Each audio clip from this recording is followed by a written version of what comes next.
Welcome to At the Table with Tony. My name is Anthony Scillia, better known as Tony Mangia, and tonight we're doing an Italian-American authors roundtable.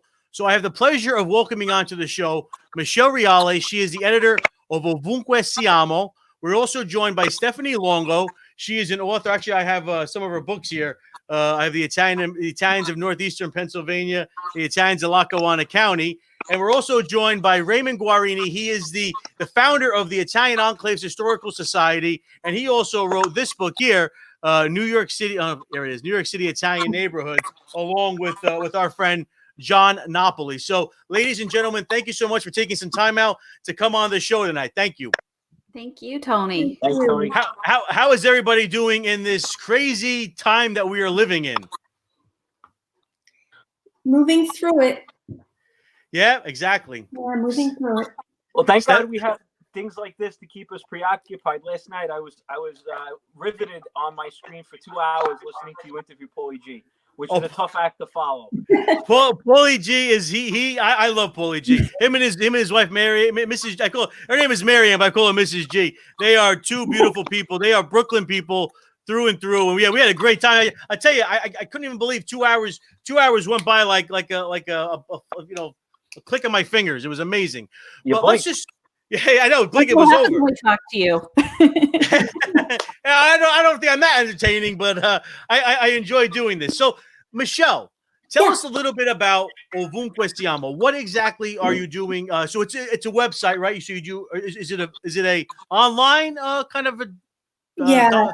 Okay. It's an online literature, and it's basically, I started it because I'm interested in Italian American writing. I'm interested in curating that writing, and I am interested in people thinking towards writing their culture. So when I started this online journal, I wanted the journal to be generative. So in other words, I wanted people who were Italian American and who were writers who didn't normally think of themselves as Italian American writers to start thinking of themselves that way, so as to generate work that explicates the culture. I don't think there's enough of that, and I think that I think we need more of it. And I think the further we get out from immigration, I think that this generation doesn't really have the sense of being Italian American like we did, because we were so close to, to immigration. So I'm a college professor, and a lot of my students that have Italian American last names have no real link to their culture.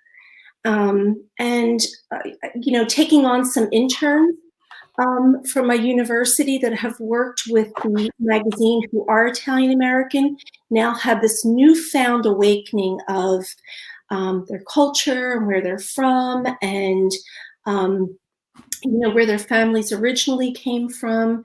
So it's been a great experience, really. That is great. So let me ask you, where is your family from in Italy? So my father's father is from a little town called Blufi in Sicily, and then his mother is from Maida in Calabria, and my mother's family are from the Campobasso region in Italy. What part of Campobasso? Do you know the town? Venafro. Okay. And Riccia. Okay. Yeah. So when they came over from Italy, where did your family first settle? So I live in Pennsylvania, a small town in Pennsylvania, and I'd say 90% of the Italians that live in my town, and believe me, there are plenty, come from Maida in Calabria. Oh, wow. Yeah, so most of us are Maidese, and we identify that way. But I very much identify with the Sicilian side of my family. I spend a lot of time in Sicily. I've done a lot of work there. A lot of my writing has centered on Sicily. So I like to say I'm Sicilian American, but in my town, in the parish, in the school that I went to, the street I grew up on, everyone was basically from Calabria, from Maida. So, Oh, wow. Okay. yeah. So what crazy question. So what was the patron saint of Maida? It's San Francesco de Paula. Oh, Yeah. a great Calabrese saint. Right. Now, wait a second. Is this the same town that does the feast for him? Like the weekend after Easter? Yes, exactly. I was Yeah. supposed to actually attend that this year, but of course, with all the craziness that went on, Right. it was canceled. Right. It's a So huge thing. It's a huge thing in my town. There's a parade and there's a festival and there are men, cooking vats of pasticcini, and wow. it's been going on for such a long time, and it coincides when they do it in Maida also. So Maida and Ambler, the town that I live in, are like they're twin cities, twin towns. Okay. And there's a lot of good feeling back and forth. So you have a book that is a collection of poetry, correct? That's one of them. Yeah. Okay. This is my The one I have on the screen right now, Season of Subtraction. right. Yeah. Yeah, this book was a book of poems about my father's family, actually, and my grandfather, just a few months before he married my grandmother, had a liaison with a woman that resulted in a child that was only rumored about in the family. And when I found out when I was about 17 years old, I couldn't abide the fact that my father had a sister that was born 9 months before he was, and that no one knew anything about her. And I made it my mission for a long, long time to try to find her. Wow. And the days before the internet, and things like that was very hard. I was always asking my father questions. My father's a very quiet man. And my father's siblings, who I love dearly and I'm very close to all of them, couldn't really tell me much more than that they believed she existed. To make a long story short, I took a DNA test, and that same week that I took one, my father's sister, her son took one, and we matched up. And in 1 week, after all of those years of looking, my father's sister is 86, and she lives in Florida, and she is an absolutely wonderful woman. And I wrote this book of prose poems based on my imagining of what her life must have been before we met her, and some of the things that I and my family went through in intervening years while I was looking for her. I think it's very Italian American. It's very, the essence of the entire book is boiled down to, or the essence of it is how secrets are so toxic, because I think that her absence in the family created a void that was really never spoken about. And one of my uncles actually told me at a family affair 2 or 3 years ago that he actually, he knew that I thought she existed, but he said he didn't believe she really existed. Oh, wow. So I have used my father's family, actually, and his siblings as my muses.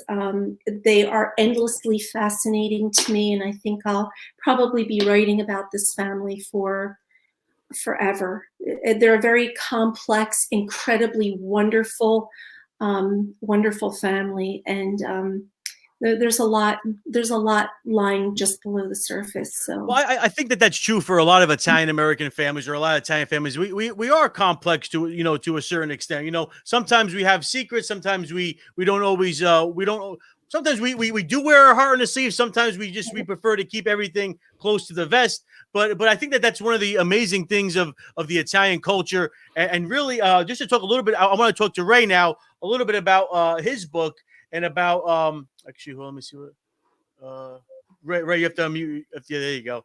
You have to unmute yourself. Right, there you go. Perfect. So I want Ray wrote. So your website, or the society, concentrates on all Italian American enclaves, but your book really dives deep into the New York City's Italian neighborhoods. So can you tell us a little bit, first of all, about yourself, about the Italian enclaves, historical society, and kind of then get into the meat and potatoes of why you decided to write this book. Because, of course, it's so important. And again, it'll kind of piggyback onto Stephanie and what she's written about. So kind of talk a little bit to that. What was your inspiration for the book? Talk a little bit about the Italian Enclaves Historical Society as well. Sure, Tony, thank you. And so first and foremost, thanks for having me on. I think this is like my 5th time on the show. I have a blast with you. I just can't wait till we could do it in person again. Yeah. So I'm a big fan. I don't just pop on, and I like to watch your show. Last night, as we were saying before, was a phenomenal show. All your shows are great.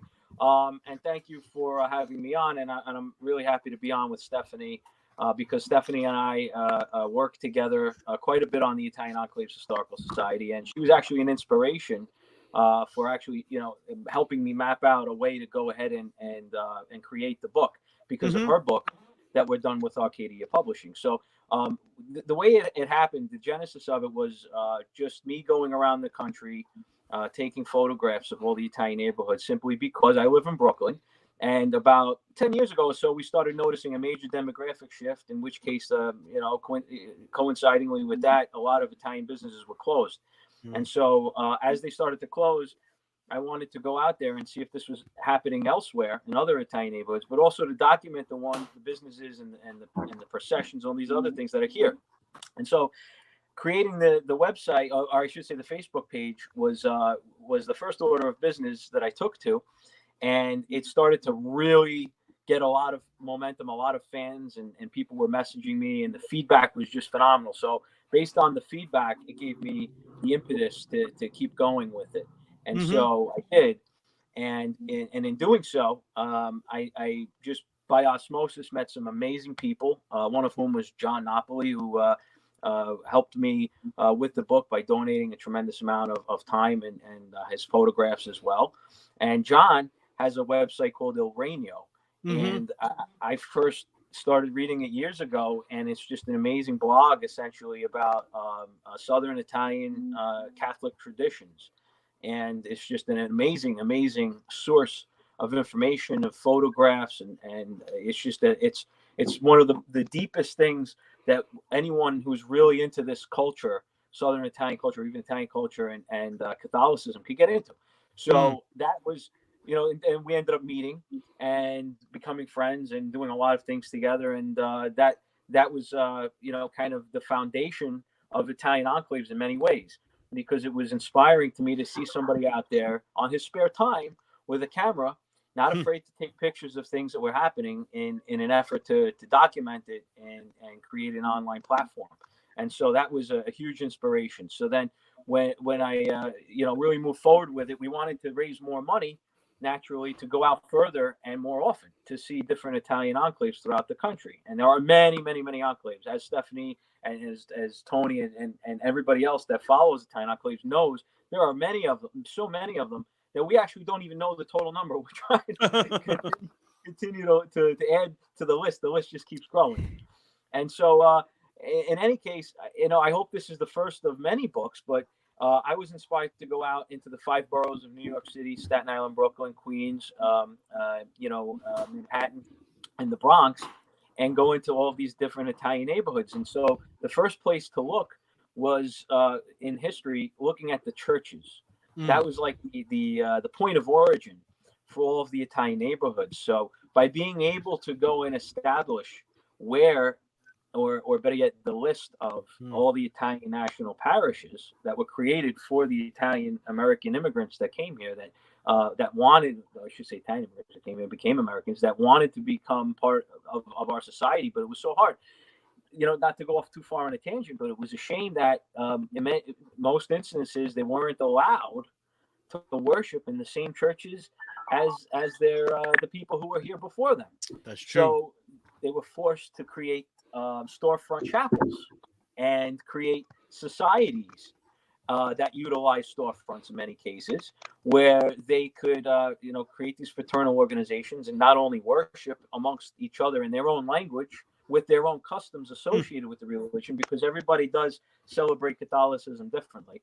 The Italians are very well known for their processions. And so Yes. some of these things were seen as pagan by some of the other ethnic Catholics that were here prior to the Italians. So it was hard for them to go ahead and worship in the same places. So essentially, they created their own churches. It was a lot of bureaucracy. They cut through the red tape with the diocese of New York and Brooklyn, and they were allowed to break ground and build their own churches. And they did it with their own hands. Like, for example, Our Lady of Mount Carmel. I read a great story about how and that's in Harlem. There's a couple, one in the Bronx and one in Staten Island, but the one in Harlem, it was built by the people, the parishioners, and it was built at night, most of the time by moonlight, because during the day they had other jobs and occupations. So they didn't get paid for it. It was volunteer. So if you had like a group of men who were masons and they worked and coordinated with the carpenters and the bricklayers and so on, and everybody put their trades to task. You had the artisans and everything else to come in with the paintings and what have you. So that's little by little, by moonlight at night, while these people were moonlighting, right, from their regular jobs, they were building churches.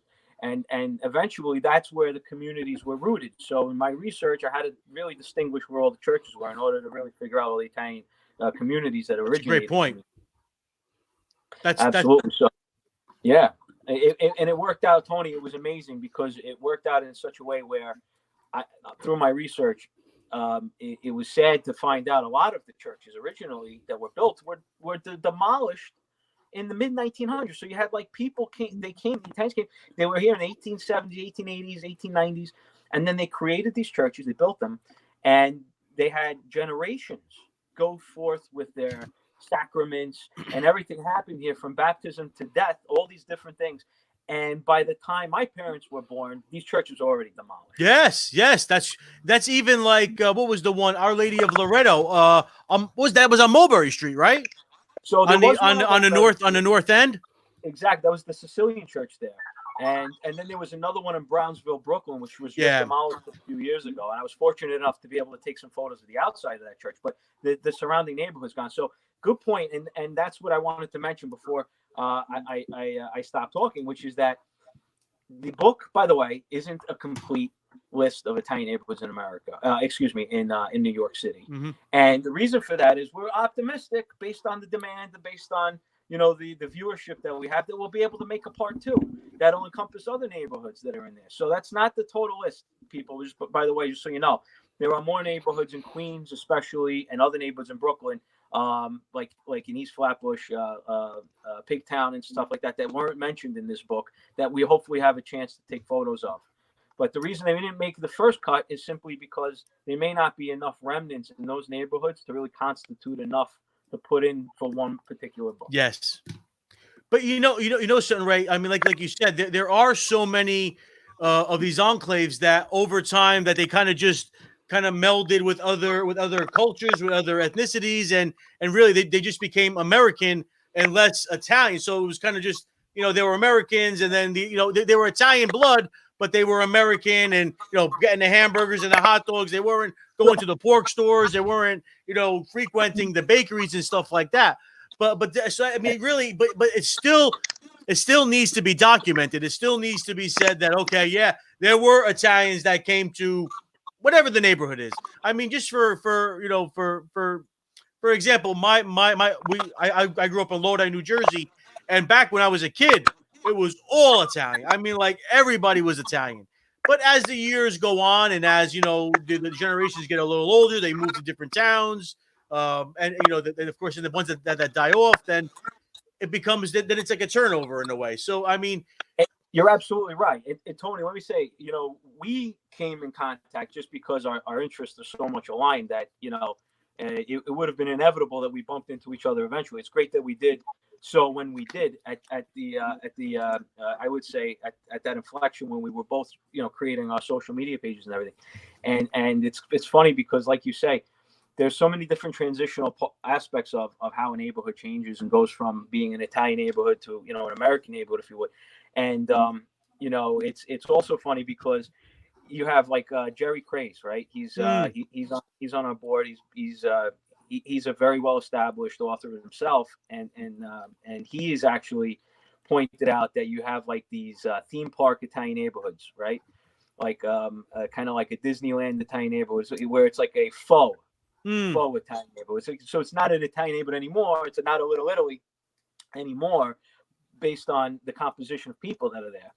But it still has the businesses, and it has, you know, the feasts and so forth, and maybe a church that still remained, and people come back to it. Yes. So, and I also wanted to point out in regards to the book, the proceeds that I'm taking from the book that come to me are going directly from me to the Italian Enclaves Historical Society. And there's also another component, which is some of the funds are being given to the St. Rocco Society of Potenza. Mm-hmm. And, you know, we both have the good fortune of sharing a friend in Stephen Rocco. Oh, yes, we do. So he's done a tremendous amount, and he's in the book. He's featured in the book. There's a few people you know featured in the book. They make cameos here and there, but the most important cameos in the book, and I'm just going to stop talking, are the saints. So I wanted to give a lot of love to the saints in the book. So you'll see a recurring theme. You'll see Saint Anthony. You'll see all of the saints that we love. Saint Padre Pio. You'll see Mother Cabrini in there, and so that's my little way of also giving them some homage. Actually, speaking of Stephen LaRocca, there he is. There's Stephen, myself, and our sons walking in the procession of St. Anthony. But so, talking about these Italian enclaves, these little neighborhoods, this is a great segue to talk to Stephanie now, because she grew up, or she's from, an area of Northeast Pennsylvania that's probably, I think we talked last time, it is the largest Italian population, or one of the largest Italian populations in the state, and then if not the country, correct? Yes, that's completely true. So in the 2015 American Community Survey from the United States Census, there were 5 communities in northeastern Pennsylvania that were part of the top 20 Italian communities in the United States. So 2 of those communities were in Lackawanna County, which is where I'm from. The number 1 in Pennsylvania from that was actually my hometown of Dunmore, so very proud of that. And then the other 3 were in neighboring Luzerne County. And there's a picture of your book about Dunmore. Yes, that photo actually is one of my favorite photos ever for any of my books. So that is the Dunmore World War II Welcome Home Parade, and they are actually marching down Drinker Street, which Drinker and Blakely Street are the 2 main drags in Dunmore. So that is probably one of the most recognizable images of our town, but seeing something like that, and those photos, you know, they came from a woman's attic. Really? Yeah. So at the time I was getting my journalism career started, and I was working for a bank, Fidelity Bank, that is actually on the corner of Drinker and Blakely Streets in Dunmore. It's actually just slightly past where the photo is, behind where those soldiers are marching. And a woman came into the bank knowing that I was working on this project, and she said, "Listen, I found all of these photos in the attic. They're not labeled, but here, you could have them." And come to find out, they're the only surviving photos of the Dunmore World War II Welcome Home Parade. So it really means a lot. There's a lot of those photos in that book.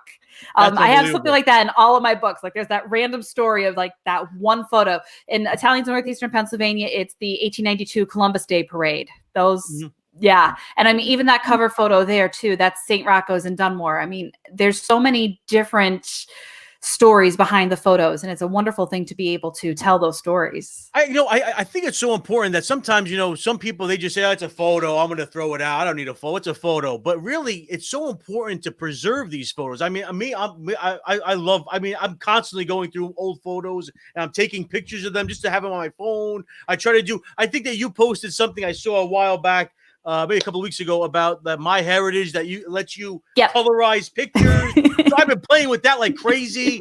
So, you know, but really it is so important to preserve these photos because they tell a story. Everybody, look at this. Just look at this beautiful picture. I mean, you know, it tells a story about somebody's family. It tells a story about the history of somebody's life. And by saying, tomorrow's the trash, put it in the trash.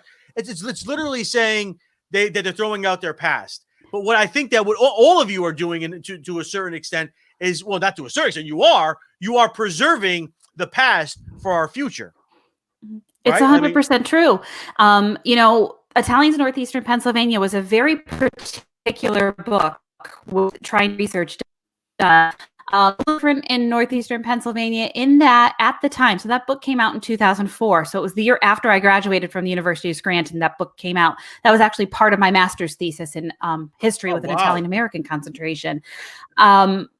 I had to basically reconstruct our area's Italian American history because, you know, some of the communities had it. They had information about it, but it wasn't really put together in any kind of form. A lot of people were showing me maybe some newspaper clippings or some photos or just this random information that they had. And you had to go through a historic reconstruction process.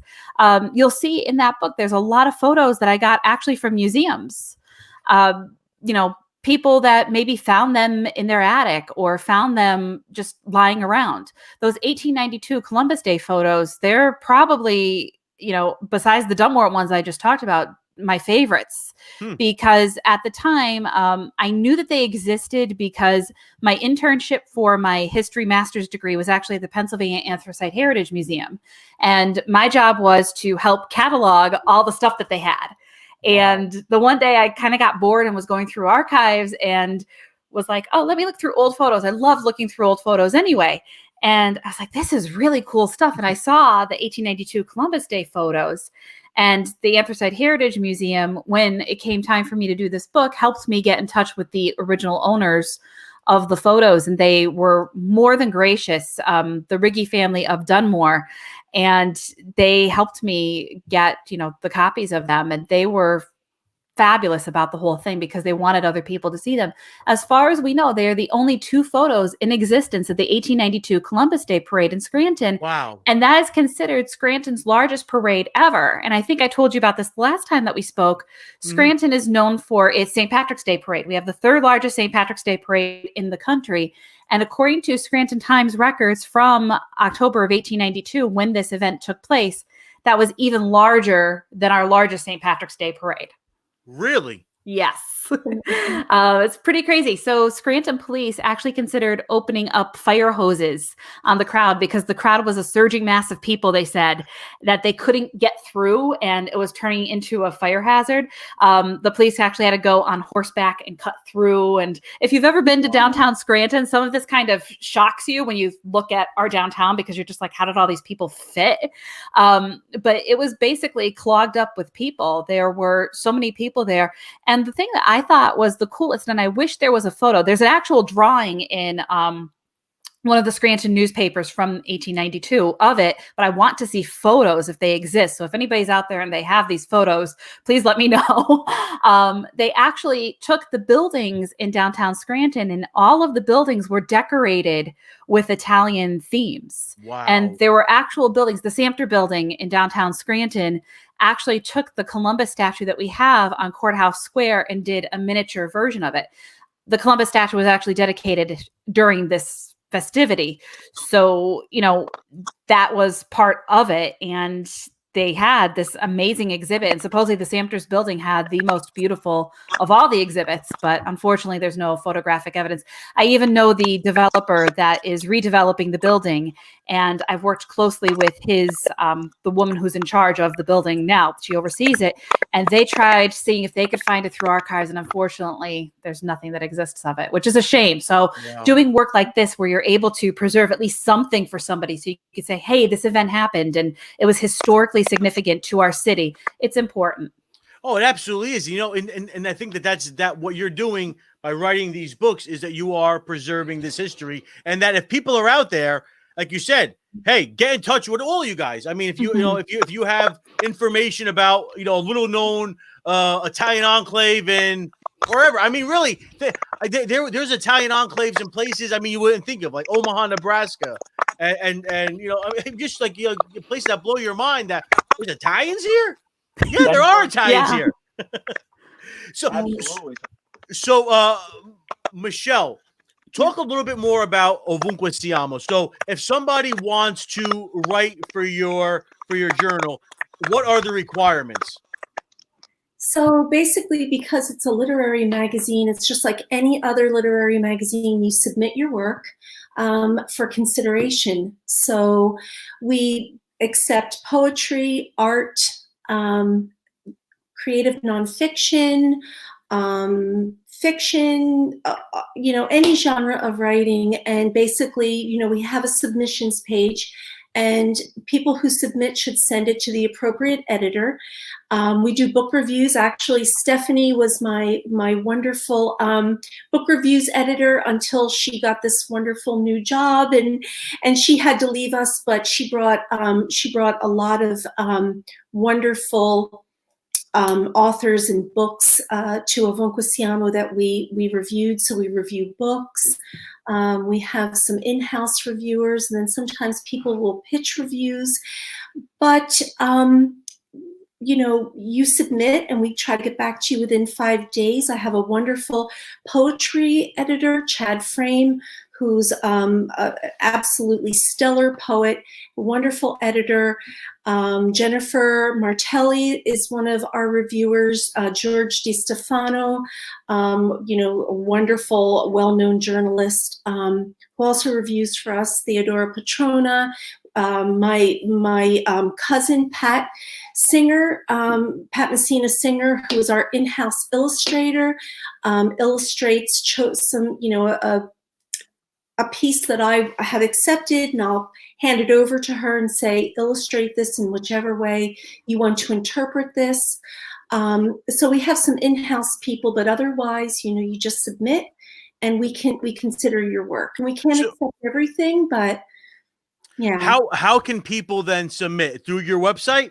Yes. So if you go to www.ovunquesiamo web.com. Yep, it's on the I put it on the bottom of the screen.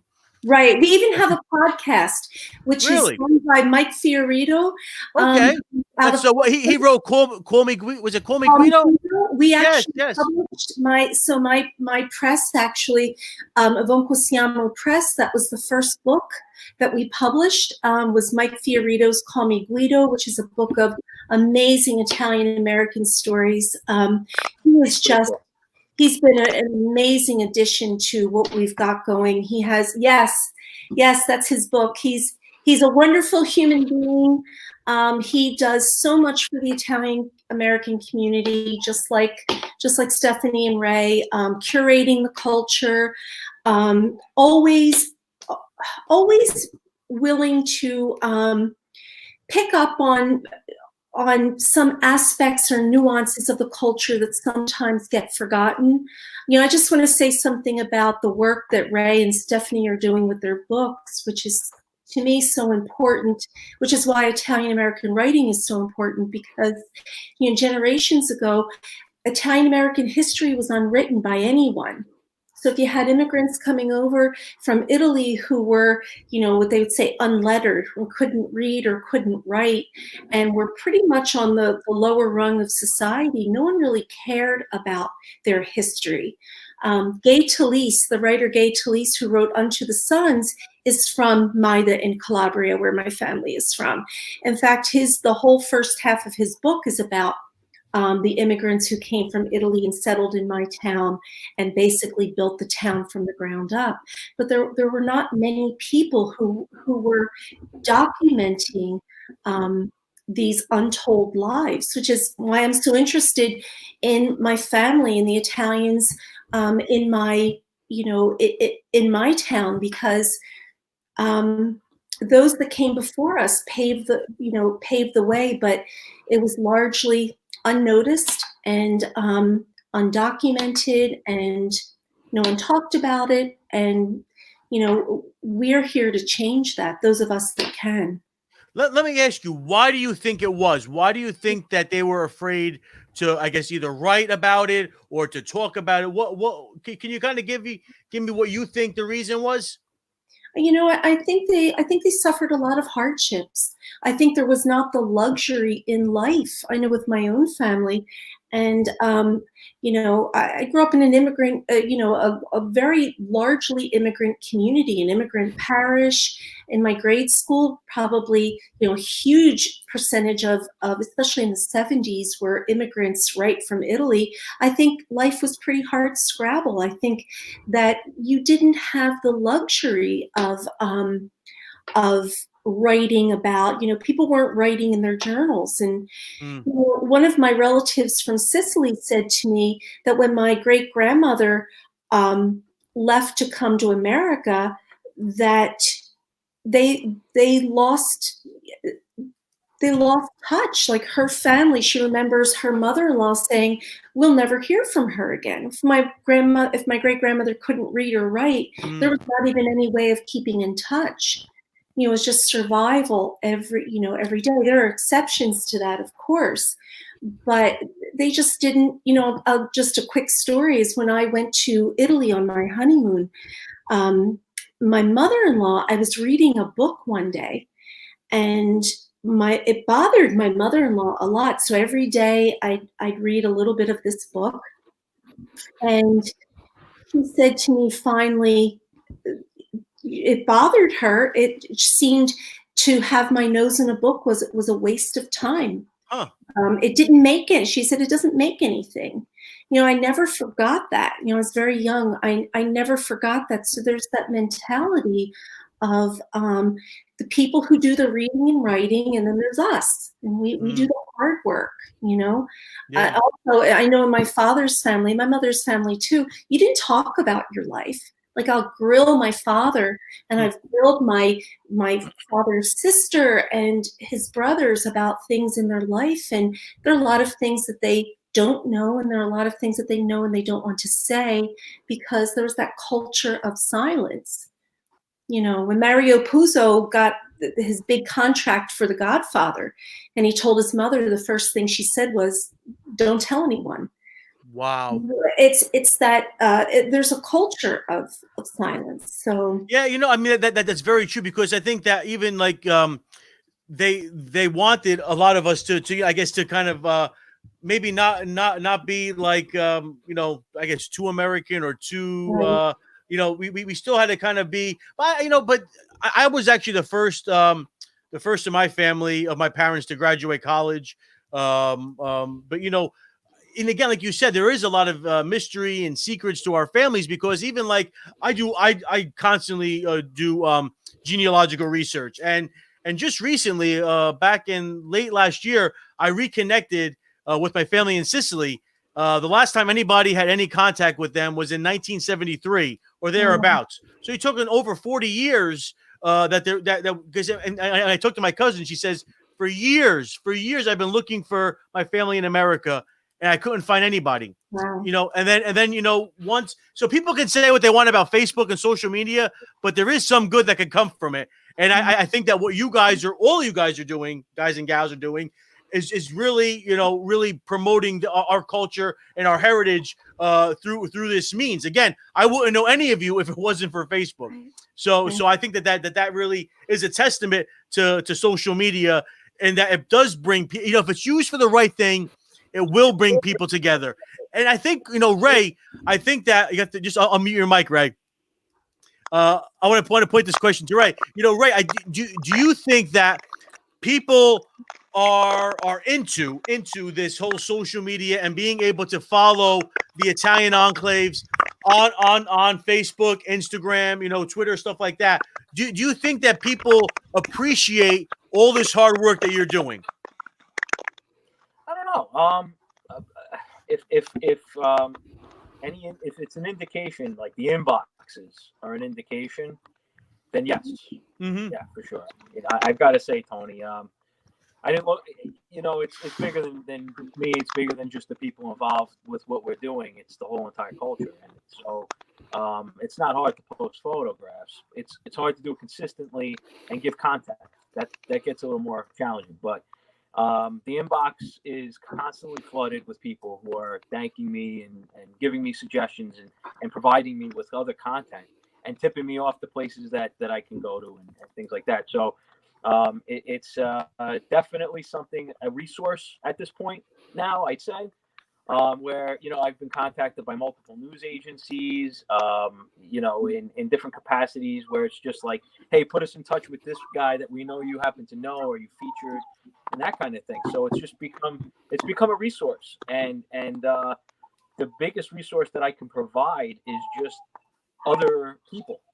by being able to give access to the amazing intellectual property that is other Italian American businesses, authors, people who are cultural preservationists that conduct the sessions and stuff like that. So being a conduit, it's kind of been like a facilitator, and that kind of thing has been really the blessing, in disguise with the whole scenario. And like, I just want to say too, by the way, I'm really sorry for my appearance. I took a page out of your book and I gave myself a quarantine haircut. And, Tony, I got to say, so I'm just wearing the hat backwards. I'm all bummed out tonight. That's all right. Don't worry about it. Hey. No worries. I'm just saying it's funny because like a couple of generations down the line in the past, right? Like our ancestors, if they thought that I was getting ready to be on a live television show or a live YouTube show dressed like this, I would get scolded. What are you doing going on there like that? First of all, I wouldn't feel out to shame myself. But and who would have known? So many Italians are up in Pennsylvania, up in northern. I really didn't know the extent of it, and so finding out all this stuff and reading. So like the books, right? Like I know you collect Italian American books. I would assume that Michelle and stuff, and you guys have a similar interest, right? These are the things, the texts, the books that are not that don't make it somehow from the transition of being an actual text onto a digital format. Those are the ones we can't let slip through the cracks, and it's very important to accumulate those and share. No, you're absolutely right. But also, Ray, again, it is also these little towns. I mean, like I always bring up the town of Raritan, New Jersey, that not many people know about as being a very Italian town. It's the hometown. Well, it's traditionally John Basilone was born in Buffalo, New York, or upstate New York, but he was pretty much raised and reared in Raritan, New Jersey, and really Raritan was and it still is for the most part a very Italian town. They have a couple of Italian bakeries, they have a cafe, they have Espo's restaurant, they have I'm gonna say it wrong. I say Di Lucia, but I think they call it Delucia's Pizza, which is like 4 or 5 generations old. So there really is this great Italian, this Italian, even to be honest with you, I think that most people want to be Italian, right? It's like that's the number one wanted to be heritage. But again, it's one thing to want to be something. It's another thing to actually be something and to actually give that something a good name. And thanks for saying that. I'm sorry. I just want to say, the thing is, right? Like you have all the stereotypes and stuff like that, and it's like so important to draw a line and make sure, like, because you have Italian American, and then you have Italian, and people who, I mean, coming from a neighborhood in Brooklyn where there are still a lot of people who came here from whether it be Sicily, Calabria, Bari, whatever it is, and they're very proud of their heritage, but there's a big differentiator between being Italian from Italy, somewhere on the boot, whether southern, northern, all right, and being an Italian American. And then there are people who don't really kind of understand, like, a pizza is the most eaten food in America. It's the most popular pizza. Every second, I think someone eats a slice of pizza, every two seconds, or whatever. So it's like, works okay, for me.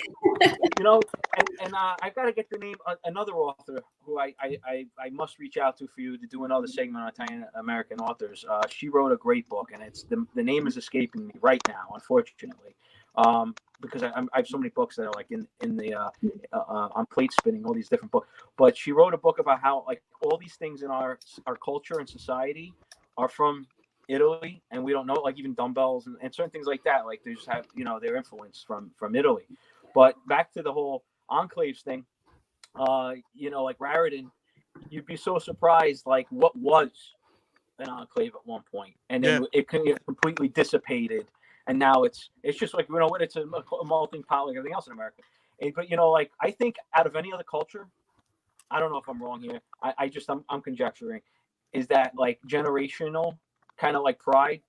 My family came here 100 years ago, but like the pride's still there, and so is the interest and the knowledge and some of the tradition. Not all of it, but most of it I try to hold on to, right? And so we do it for our kids and what have you, if not just for our audience. So yes, I'd say that's more so than any other ethnic group that's migrated to America. That's something to be said. Actually, Paulie G says Uncle Vinny's. That's in Raritan. And then Mike DeSapio said, yes, Paulie G, post-quarantine party at Uncle Vinny's. And speaking of pizza, Mike says, I ate 2 slices since you've been speaking, Ray. So Mike and I are going to have a competition, a friendly competition. We're not going to be compared. We're going to, listen, we Tony, you, me, Mike, whoever else, we got to go on a pizza tour. You got to ask Paulie G. He knows all the pizza spots. We're going to hit up Paulie G's, right? Like, that'll be the first spot. And then Carmine's got to hit Carmine's on Graham Avenue, okay? And then maybe other spots too. But we really need to do that and do it live. Is that possible? Can we stream it from the cell phone? We can work something. We'll figure it out. Actually, Paulie G also said, for a great chronicling of John Bassilone's war exploits, check out The Pacific on HBO. So there you go. There's a great miniseries. Now, Stephanie, this book is another great book that you wrote. Thank you. It's all about Lackawanna County, and the reason, the particular reason I want to bring up this book right now at this very moment, and today is May 12th, or May 13th, excuse me, is because of what is on the cover of this book. That is La Corsa dei Ceri, St. Ubaldo. It's a very bittersweet year because, unfortunately, the Ceri, this feast for Santo Ubaldo, has been canceled both in Gubbio, where it originated, and here in America, in Jessup, Pennsylvania. So I know we were trying to work on doing a show about Santo Ubaldo, and hopefully, God willing, through Santo Ubaldo's intercession, we will get it done. But can you explain to us a little bit about Santo Ubaldo and this particular feast of so explain. So is it called explain it to me, please. Sure. So it depends on who you're talking to. You'll hear people from northeastern Pennsylvania call it St. Ubaldo Day. You'll hear people call it by its real name, La Corsa dei Ceri, which is, the running of the saints. Mm-hmm. You'll hear it in all sorts of different things around here, but the proper name is La Corsa dei Ceri, and it is held every May in Gubbio, Italy, as well as in Jessup, Pennsylvania. So Jessup is about 10 minutes away from Dunmore, where I live. So heavily Italian community with people who came from Gubbio. They came to settle in the for the coal mines. And that photo that you just showed there was La Corsa dei Ceri itself. The photographer, Linda Anelli, I can't say enough of wonderful things about her. She donated the photos to the book, and she does an amazing job. You can see the 3 saints there, and they're different families. So the family of Santo Ubaldo is dressed in yellow. The family of St. George is dressed in blue. And the family of St. Anthony is dressed in black. And those 3 saints are the saints that protect Gubbio. The reason why St. Ubaldo is the protector saint, the patron of Gubbio, is because when he was actually bishop of Gubbio, he was in negotiations with Frederick Barbarossa. And to make sure that he was okay to prove to the townspeople that he made it through these negotiations, nothing happened to him, he was actually placed on a wooden platform and carried through the streets of Gubbio. So that is the actual person, not a real statue. Saint. Yes. The real person. So when he was alive and he was just Bishop Ubaldo and not St. Ubaldo, he was taken through and carried through the streets of Gubbio. And that's how the tradition for La Corsa dei Ceri came to be. And it is only run in Jessup as well as in Gubbio. And Jessup always follows suit after Gubbio. So if Gubbio says we are not having it, Jessup will never do La Corsa dei Ceri before Gubbio. It would be considered a brutta figura, since we were talking about the figuras. They will always make sure that it's after, and Gubbio canceled theirs and Jessup followed suit. And very, very sad for the people of Jessup. That is, in my opinion, northeastern Pennsylvania's most traditional and most representative Italian celebration. It is not like something that you have ever seen before. If you've ever seen a traditional procession of a saint, this is not it. These people train all year to run with these giant Ceri. They run up Church Street in Jessup. It's Jessup's main drag. And Church Street has a big hill. And that is a steep hill. And these men, they're a group of 10, and they're led by the Capo Dieci, so the head of 10. And they're going up that hill with this giant Cero. And it's pretty intense. And I mean, if they knock that over or anything, I mean, that's a disgrazia. So they really put a lot into it. You know, there's a lot of passion that goes into it. It's their heart and their soul. And the town of Jessup, you know, they were so supportive of me when I wrote Italians of Lackawanna County. And it breaks my heart to see that this is not happening this year. They're doing their own thing. I don't want to announce what they are doing because it's not my place, but they are doing their own thing this year. I think I saw something online. Yes. Yeah, I think I did. Yeah. They're doing some wonderful things. They're trying to make use of some current technologies for that. But, you know, their heart is broken because this is something so important to that town. You pulled also, up. Yeah, this is the website for. Yeah, you can buy some. Ubaldo Day store. If you're interested, that store that you see there, you could purchase the different flags. You could purchase the masks. I actually purchased that flag that you're scrolling on right there. That one's going to be going up in my yard very soon. As soon as we have a decent enough day where they're not having rain in northeastern Pennsylvania, that's going outside.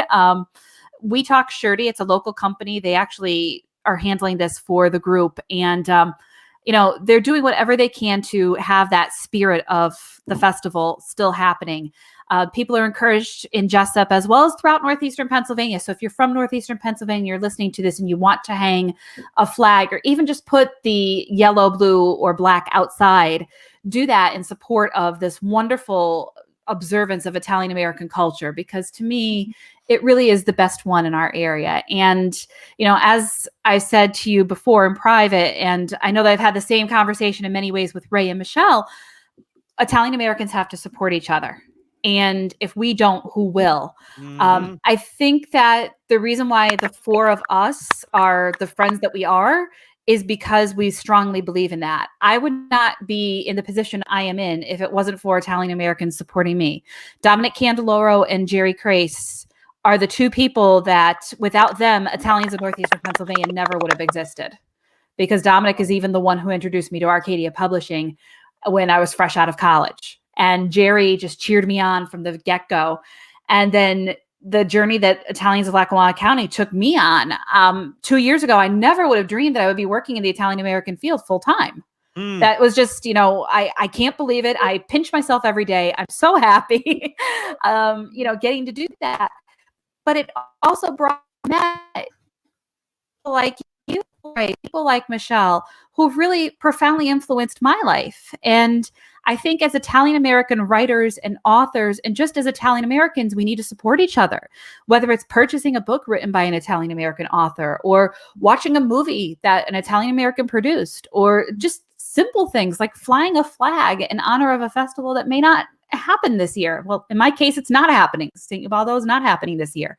Yes. Just doing what we can to support our community. If we do that, we're going to be around for years to come, because people will see this as such a positive community. You know, they say there's two types of people. You're either Italian or you wish you were. And we want people to wish they were Italian. And Yes. this is one way of doing that. Because if you see how strongly our community supports itself, you know, you're going to want to be a part of that. You know, I was thumbing through the book, and there's one image that is absolutely, it just really caught my eye, and it looks very, very Italian. Let me see if I can show it on screen here. It's the image of this particular Madonna La Madonna della Buddha. Yes. So Yes. So it's from Calabria. Yes. Can you? I guess I've been thumbing through this book a lot. Just because the pictures are beautiful, obviously, but just there's something about that particular Madonna that is really just like, wow, that's beautiful. Can you talk a little bit about that Madonna? Of course. So she is the representative version of La Madonna from San Mango d'Aquino in Calabria. And there's a group of people from San Mango d'Aquino that have a society here. It stemmed out of the San Mango d'Aquino Society that was in Scranton's Bull's Head section. So for those of you who might have a little bit of familiarity with the city of Scranton, it's kind of in between North and West Scranton, kind of going out of North Scranton on your way into West Scranton. It's called Bull's Head. My grandfather actually had a barbershop in Bull's Head. It was the Bull's Head barbershop. Huh. And right down the street, as you're heading into what's called the Providence section of Scranton, you'll see this really amazing Mutual Aid Society building that is now occupied by a theater. But when the people from San Mango d'Aquino came to Scranton, they established this Mutual Aid Society to help each other. And now this manifestation that you see that takes place, that's actually on Father's Day weekend. And it's held at Scranton's McDade Park. And that is what they do still to this day. La Madonna della Buddha, that representation, they do that, like I said, on Father's Day weekend. They have a mass at the park and they have a procession, and people are able to pin their money. They're able to pray to her. So it's a very special representation. It's actually one of the smaller Italian representations in our area, but definitely one filled with a lot of tradition. I mean, like I said, she definitely has that real Italian look to her. Yes, that statue came from Italy. So. I mean, it looks exactly like it. So I know that this has been great so far. I really appreciate your time tonight, but I want to talk. We have to talk about food a little bit. I mean, it wouldn't be at the table with Tony without some kind of food talk. So let's talk a little bit. I want to talk, Michelle. I've never been to Ambler, Pennsylvania. So are there Italian restaurants there? Are there Italian delis, Italian bakeries? Kind of tell us a little bit about Ambler. Yes, Italians are everywhere. They're like potatoes. They're everywhere. You can see them everywhere. Yeah, Ambler has. So there's not an Italian bakery. We're definitely missing that. There's a real Italian presence with a bunch of pizzerias. There are Italian restaurants. Yes. Yeah. But not many Neapolitans settled in Ambler, correct? No, not at all. No. I always reference my friend Patrick O'Boyle. He always said that usually where the Neapolitans ended up, they have a great dessert culture or a great pastry culture, because the Neapolitans are really, you think of the sfogliatella, you think of the babas. The cannolis, those are, we're giving them, that's a Sicilian thing. We ain't taking that away from the Sicilians.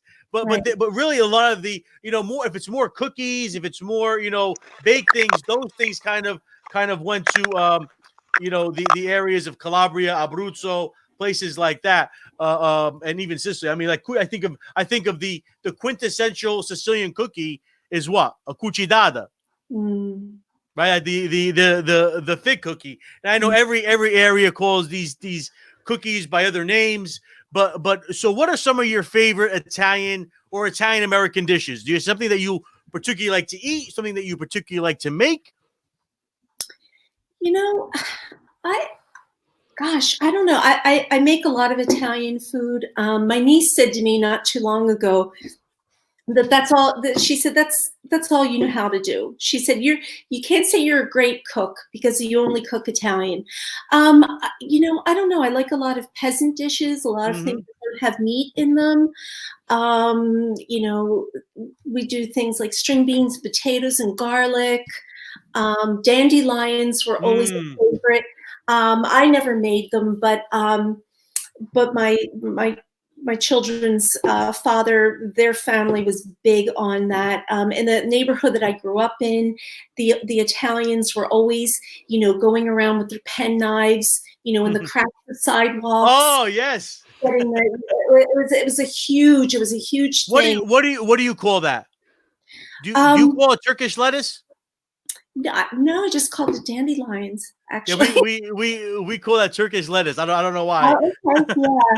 So I don't know. I mean, a lot of peasant dishes from my fava bean, pasta fagioli, things. One of my sons loves chicken parmigiana. I never liked it, and I said, no one eats that in Italy. Polpetti, things like that. I'm not. I have to admit, this is probably going to sound like sacrilege. I'm not a huge foodie, but I make Italian food. My mother is an amazing Italian baker, as is my father also. So I make pretty simple but kind of peasant dishes. But those are the best dishes. You think about it. That cucina povera. That's what sustained how many generations? How many generations that sustained? And now you go to a restaurant and they charge you $35 for a bowl of tripe. Right. I mean, you know, where that would be something that was the, you know, you would be eating, you know, it's like leftovers. Now it's what do they say, haute cuisine or high cuisine. I just Well, think funny. one more thing is that in Ambler, I think the best cooking is done in people's kitchens. I think that there's not a representative restaurant in Ambler, even though the main street in Ambler, which I live very, very close to, within walking distance, has tons of 5-star restaurants. None of them are what I would call, you know, a representative Italian restaurant, but I think that, you know, the large Italian and Italian American population, all the good cooking's being done in kitchens. At home. And you know what? That's an interesting thing, because I think during this whole quarantine period, a lot of people found out that they have a kitchen in their houses. You know, they said, "Wait a second, what is this thing? It works. It starts fire. We have fire in our house."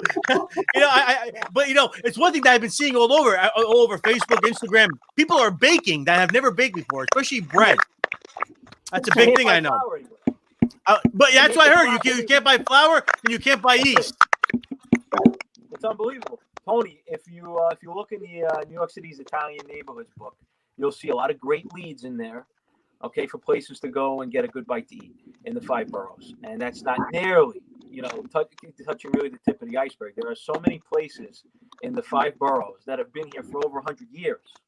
And then there's another subset that's been here for over 50 years. Mm-hmm. And then you go into the 25-year or better, you know, you're dealing with hundreds of businesses, whether they're just actual restaurants to go get food or they're bakeries. We happen to have, I'd say, probably more bakeries in the 5 boroughs, Italian bakeries, than anywhere else in the country.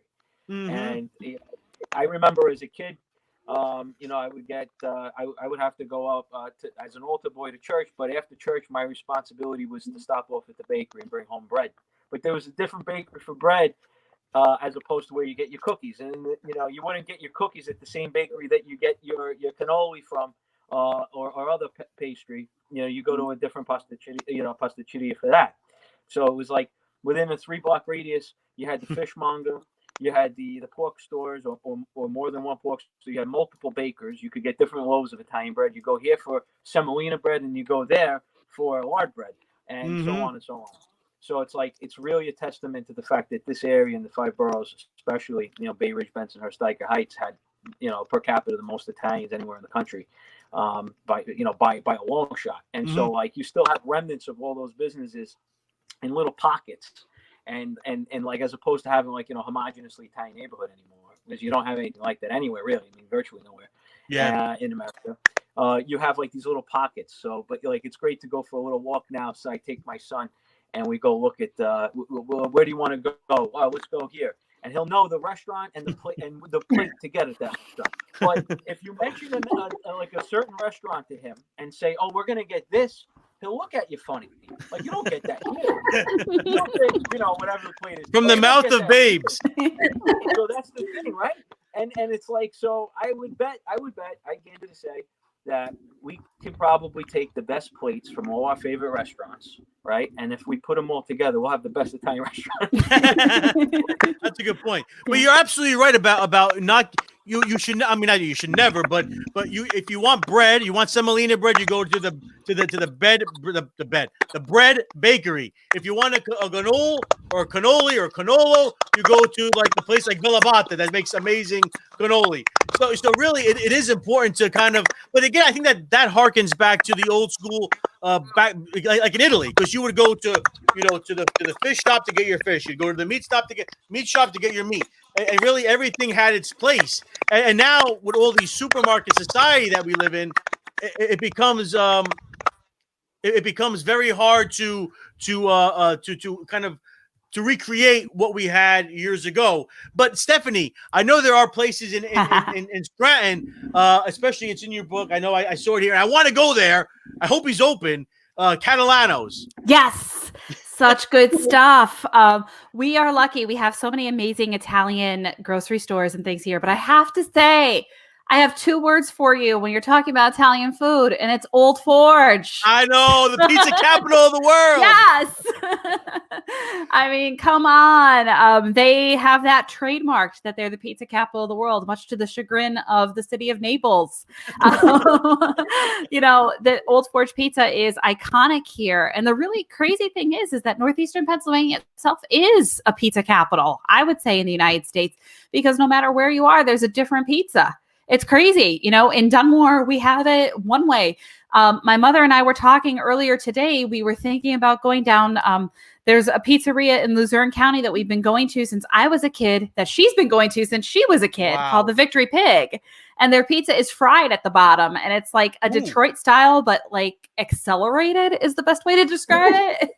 And it's just fantastic. We do have a strong pizza. There we go. Yes. Yep. That's what I was there on a the couple side of years of ago. Ravello's. I love it. The pizza capital of the world. The crazy thing is that everybody in this area has a specific Old Forge pizza that they like. I'm good friends with Angelo from Arcaro and Janelle, so I will of course say his got ranked #1 by USA Today in a pizza survey a while back. So, and also because it's delicious, and I'm not just saying that because he's a friend of mine. His food is really outstanding. But all of the Old Forge pizzerias, they're fantastic, and that came from the coal mining days. They created their own style of pizza because the miners needed something to carry off to the mines with them, and pizza was portable. Oh, you're in Arcaro and Janelle's. I love it. There it is. Such amazing pizza. You're making me so hungry for some. But we even have, like I told you the last time, you have to come to the Ruzzi bar in Dunmore. You said that, yes. Oh my gosh, I get cravings for that pizza. And now I discovered they're new, that they have. It's not new. It's new to me because I'm just discovering all this.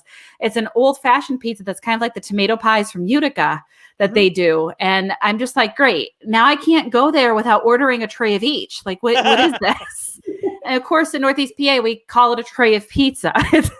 That's like a typical thing from our area as well. So, if you come here, just be prepared. It's going to be a pizza fest. Hey, that's all right. It's fabulous. And then you could come to my house and my mother could feed you pasta and polenta and all that other good stuff. But one thing that I've noticed through your social media accounts lately is that you have we are in the middle of this pandemic. Yes. We're in the middle of, stores are shutting down constantly. Restaurants are closing down. But I see that that a lot of you guys are still supporting your local places by obviously you can't eat in the restaurant right now. We're doing the takeout, doing the curbside pickup, doing delivery. So for that, I commend all of you for still trying to support the local economy, because really, after this is all over, it's unfortunate. There's going to be a lot of places that we like that are no longer going to be here with us. So we took a lot of losses already here in Brooklyn. And that's really absolutely within the last few weeks, and just specifically within the last couple of weeks or last week. Just here with, in my neighborhood in Bay Ridge, we lost some really good long-standing businesses. Unfortunately, La Sorrentina on 11th Avenue, that was between 65th and 66th. Although he moved his business to Queens to like the Rockaways area, but it was a big loss for our area. He actually had some of the best food around. It was a pizzeria, started off as a pizzeria. He had like a patented chicken roll that had holes in the top with sesame seeds. It was out of this world. And it was like a foot long. This thing was a monster. It was delicious. They fried the cutlets just right, so before they put it inside the chicken roll. Because there's a debate about that too, right? Like how to make the right chicken roll. There's another place here that doesn't bread the chicken at all and just puts in chunks of chicken breast, and it comes out great. But it's a different style of doing it. But anyhow, he closed. La Sorrentina closed, and we lost a lot of business and a lot of business owners, unfortunately. So yeah, you're right. We support Italian American businesses all the way. Yeah. We actually created a hashtag about a year ago because we saw this coming for years now, and so we created the Support Italian American Businesses hashtag in an effort to link up Italians with Italian American businesses all throughout the country. And it doesn't have to just be a food business. It could be any kind of business. It could be a plumbing business. It could be a construction business. It could be an attorney, an accountant, whatever. And so I think that's super important that we keep our people together, like Stephanie kept saying before, and supporting one another, because there's no real formal network for it, right? Mm-hmm. There's no real formal network. It's true. And you know what? We're really kind of in so many ways, not in a political sense at all, but more, kind of culturally marginalized in so many different ways, because we have very few options in terms of being able to get grants to preserve our culture. There are, but there's it's kind of a shallow well at this point anyhow. Right. So And we really need to do it ourselves. I can even most recent job for my family. I was in the world of the chambers of commerce. I worked for the Greater Scranton Chamber of Commerce, and I see firsthand right now how important it is for the businesses to unite. I make it a point every week to try to frequent at least one business that I know the people. This past week, in fact, earlier this week, my mother and I ordered takeout from our favorite Italian-American restaurant locally. It's called A Little Pizza Heaven. And I remember that you liked that on my Instagram. The family that owns that, they're a very proud Italian-American family, and they do a wonderful job. But people don't realize that these businesses are open for takeout. And it's really a shame because, I would hate to see a business like that close. These people are very kind, very passionate. They sponsor things that are going on in our community. And every dollar that you spend at a local business stays in your community. And that's important. We try to keep it in the Italian-American community as best as we can, but also in the greater community as well. And I think that with all of this happening, I noticed that a lot of people are trying to band together. I try to make it a point, if I know the business owner and I want to get takeout or I want to get something, I try to go to that small business.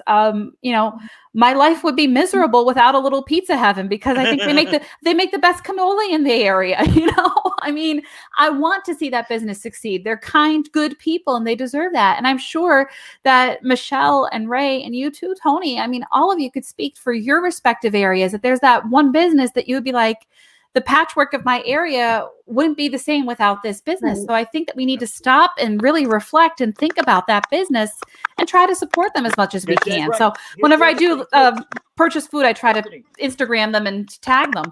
Yeah, definitely. You're so right about that. And you have to tag them. And the funny thing is too, if you look on Instagram and you see all of the businesses that are donating food, whether it be to the police department, to the hospitals, come on, 90% of the time, it's pizza or Italian food. We just did a phenomenal fundraiser. I work on the board with the Italian American Baseball Foundation, and with Mike DeSapio and a lot of great guys like Joe Quagliano and Carmine Gang going with Carmine's on Graham Avenue, Carmine and Sons. And these guys are working tirelessly to be able to forward food, not just take in the business, but have a reason for people to call up and buy plates that they're donating and driving out to the NYPD or hospitals. That's another way you can support your local Italian business. See if they're on board with something like that. As long as the logistics could get figured out, that's a great way to send them business to ensure the fact that they stay open. Absolutely. Actually, I do have a comment here from. I have a comment here from a Jeff D'Amelio. He says from Doylestown.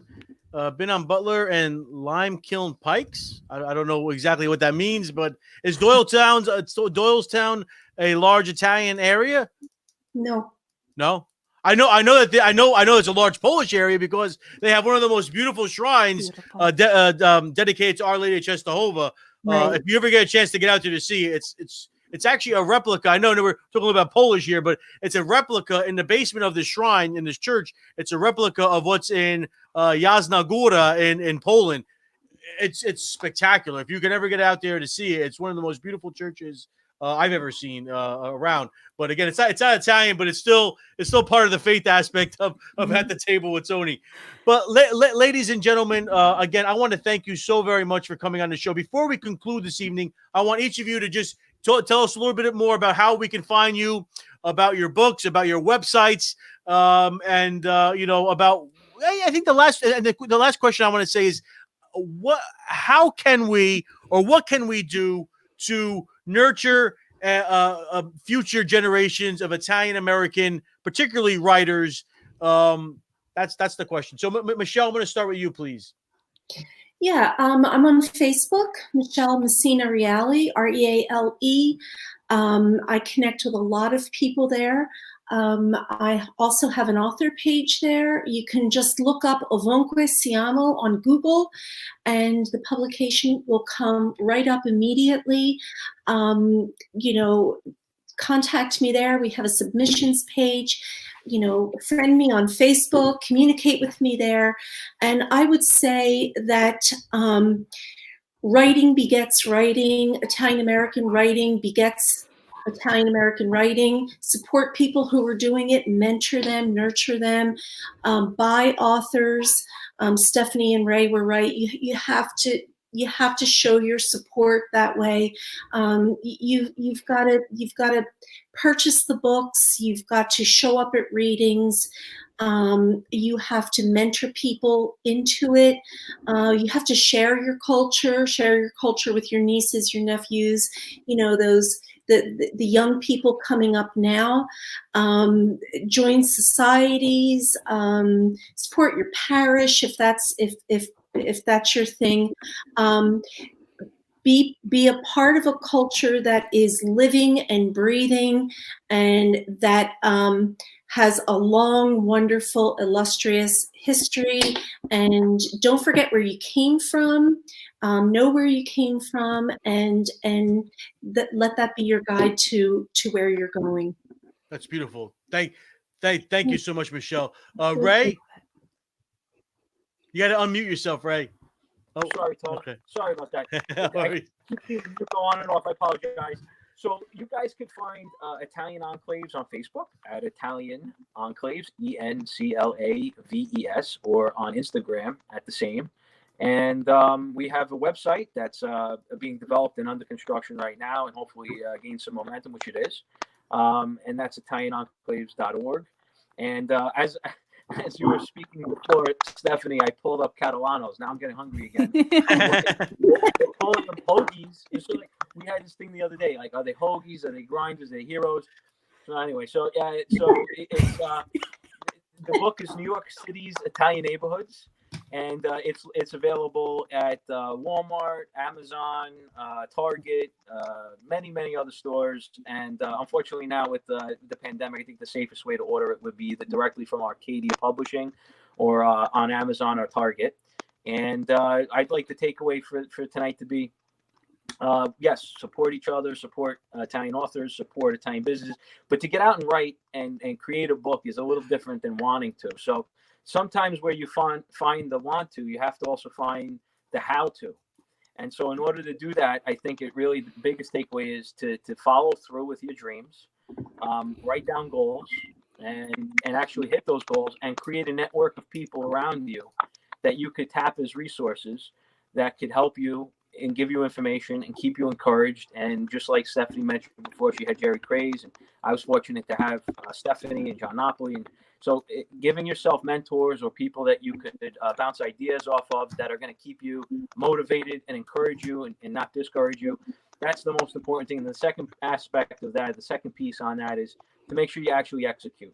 It's very easy to want to do something, and so many great ideas are just, they're fleeting moments, and without execution, unfortunately, great ideas don't come into fruition. But with a little bit of elbow grease and hard work, like our ancestors proved before us by building churches at night, by having a little motivation and working those extra few hours a week is going to make the difference.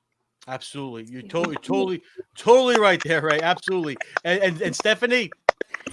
Okay, well, people can find me for my writing aspect of my career at stephanielongo.net. I also have a Facebook page, Stephanie Longo Writer, or you could just friend request me. I love to talk to people, as you can probably tell. And of course, I cannot publicize anything that I do without also saying, go look at Ray's Italian Enclaves, go look at Michelle's Ovunque Siamo, and please go check out the Italian American podcast. I am very blessed to work with such a wonderful group of people, and I love every day that I get to do that. As for advice, I kind of dovetail off of the podcast a little bit, and I'll get to the podcast in a second. I think the number one thing is that you cannot, under any circumstances, let anyone deter you from writing. When Italians of Lackawanna County won the gold medal that it won, I had a book signing a few weeks later. And it was a shock to my system because my 8th grade English teacher walked in. This is the same English teacher that told me I would never be a writer. Wow. And she saw me with my books and she's like, "What are these?" And I said, "They are mine." She goes, "You?" And I said, "Yep." And she just kind of glared at me and walked away. And, you know, the 8th grade me, when she told me that, when I wanted to be a writer, was absolutely devastated. Her voice played in my ears for years. And it took a long time to get past that as a person, as a writer, because you're a child in the 8th grade. You're forming and you're looking at your teachers to be mentors. And unfortunately, that's not what happened. I was lucky that I had my mother who always encouraged me. But, you know, when you're getting it at home from one person, but then in school with the people who are teaching you to do what you want to do, and they're telling you that you're lousy at it, it's, you know, not a good thing. But now I'm in a position and I have to give credit to John Viola and to Pat O'Boyle. I have to. They will probably kill me for doing this, but I'm in Pennsylvania. They're not. So I think I'm safe. They have been just incredible to me since joining the podcast family. And that's the kind of positive energy and friendship and mentorship that you need. I wish everybody had one of them in their lives, just like I wish everybody had one of the 3 of you in their lives, because this positive energy that you feel when you're around people that have the same passion and people who believe in you, that is so important. And if you can just be kind to somebody, nobody is ever going to be perfect when they are starting off. But if you're kind to that person, and that you could do this, you might just be encouraging the next Pulitzer Prize winner. And right. Wouldn't that be a wonderful thing for them to look back at you and say, "Hey, thanks to this person, I was able to make my dream come true." I would rather be the hero in someone's story than the enemy in someone's story. And I would hope that for anybody. So I guess my advice to anybody that wants to embark on a writing career is look for the people who are those guideposts, who are those lighthouses in your life, who actually believe in you and make you feel that you are just as important a part of the conversation. Even if you're just starting out, even if you don't know, trust in yourself and believe in yourself. Don't listen to the people who had something bad to say about you, because those words always stay with you. But eventually you're going to find more voices that silence that voice. And once that voice is silenced, you're going to do amazing things. You're absolutely right. The Italian American community, there's no question, without any doubt whatsoever, without any shadow of doubt, that there are a lot of naysayers and a lot of pessimistic people in any community. So the fact of the matter is, if you're a young Italian American, or you want to do something and you want to be provocative and you want to, you have an idea and you're inspired, don't let anybody naysay you out of it. And Stephanie, that was great. You're absolutely right about John and Pat. Yeah, they're fantastic. I love working with them. The whole podcast team. I can't say enough of good things. Tony, too. I got to say, Tony, we got to get you on the Food Network. I keep saying him and Paulie G talking pizza on the Food Network. that would be a hell of a show. I got to tell you, that would be me and Paulie G. That would be a heck of a show. Whoever missed that is missing out. Yeah, I do want to mention there is a great resource, or a great bookstore. It's actually in the north end of Boston, called I Am Books. You can find them online at iambooks.boston.com. It's a small little shop, but they are online, and you can find some of their stuff. The books. Stephanie, can you find your books there? Yes. Actually, Nicola, the owner, is a good friend of mine. I've spoken at his Idea Boston conference twice. I've spoken at his store. He is just, you will meet him, and the second that you meet him, you will absolutely love him. He's just fantastic. He is so passionate about Italian American heritage and culture that you walk into the store and it's like walking into family. So you could find my books are there, even though they have nothing to do with Boston. They still sell them, and I'm so thankful for that. Actually, they're great. I picked up this book there over the summer when I was there for the St. Anthony's Feast. Yeah, religious festival procession. He cares so much about his community. And I do want to mention that at 10 o'clock Eastern time, the San Diego Italian Film Festival is going to be showing a documentary called Italians by the Bay, all about the Italians of the San Francisco Bay Area. It's free. It's going to be online. You can just Google. Actually, it's if you go to San Diego Italian Film Festival.com and then search for this movie. I think it's on the main page. They're going to be showing this movie free for anybody to watch it. 10 o'clock our time, Eastern time, 7 o'clock Pacific time. So I'm definitely looking forward to checking that out. I've been to San Francisco once, and again, a great Italian-American community out there. Tony, but speaking of San Francisco, there's in North Beach a bookstore called Libreria Pino. And it's an Italian bookstore of all like really well-published or well-distributed American books in Italian. Wow, that's interesting. So yeah, he's a one-of-a-kind shop. He has like every major paperback, hardback, anything that's really major that's hit the press or been published. He has it there in Italian. Wow. So I highly recommend it. When I was in North Beach, I was blown away. That's great. That's great. Well, again, I want to thank Michelle. I want to thank Stephanie. I want to thank Raymond for taking the time out to come on At the Table with Tony show tonight. Thank you guys so much for coming on the show. This has been a blast. We'll definitely have to do this again, bring on some more authors, talk more about food, about our culture, about our heritage. And, again, thank you for all that you do. That's what I want to say. I want to say thank you for all that you do. Thank you for being passionate, for being proud of your Italian American and your Italian heritage, and for bringing that forth to the world, because we need more light in the world. Like Stephanie said, we need those lighthouses. We need light in the world, because this can be a dark world sometimes. But if these little beacons of hope are out there, we can find the light. I think what did St. Francis say? If you have to light, be the light in the darkness, right? I think it's one of St. Francis. I don't know if it's falsely or it's I think they attribute it to him. I don't know if he actually said it, but you have to be the light in the world, and really that is so important. But again, I want to thank you all for tuning in to the At the Table with Tony live stream show. Next week we'll be doing a show with the guys and gals from d'Abruzzo, New York City. They make the spadini, the Abruzzese spadini that you grill. So we're doing a show next week, and then tentatively scheduled for the 26th of May. Tony Gimignani, speaking of San Francisco, he's a world pizza champion. He will be on the show tentatively we're seeing May 26th. So that's kind of some of the things that are coming up. And of course, there's always things going on at the Table with Tony on Facebook, Instagram, all that kind of good stuff. So we'll see you next time. Ciao for now. Thank you. Bye-bye.